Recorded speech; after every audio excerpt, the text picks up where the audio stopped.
la difficile édification de l'Europe, la conférence de La Haye, sans préjuger de ses conséquences, immédiates ou lointaines, sur le plan de la négociation, apparaît comme une étape d'une exceptionnelle importance.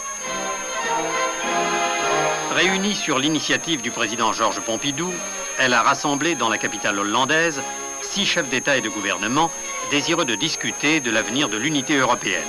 12 ans après le traité de Rome, et à l'heure où le marché commun entre dans sa phase définitive, la décision de réunir cette conférence au sommet a au moins prouvé la volonté des 6 de relancer contre vents et marées une entreprise dont dépend peut-être l'équilibre du monde moderne.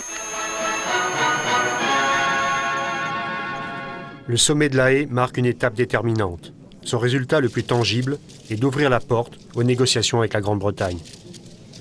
Il y avait le problème si important de l'élargissement, c'est-à-dire de l'attitude à prendre vis-à-vis des candidatures de la Grande-Bretagne, du Danemark, de l'Irlande et de la Norvège. Là aussi, nous sommes arrivés à un accord. En janvier 1972, après de laborieuses discussions, les Britanniques, tenus à l'écart de l'Europe pendant 10 ans par le veto gaulliste, adhèrent à la communauté en même temps que le Danemark et l'Irlande.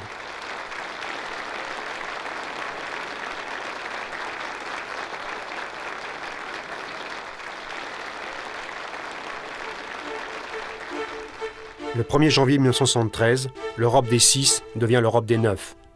Avec 256 millions d'habitants, elle dépasse les États-Unis et l'URSS. C'est la première puissance commerciale du monde. Mais il est plus difficile de fonctionner à 9 qu'à 6, d'autant que les mécanismes de décision entre la Commission de Bruxelles et le Conseil des ministres sont toujours aussi complexes. Les questions les plus délicates sont traitées lors de sommets entre chefs de gouvernement.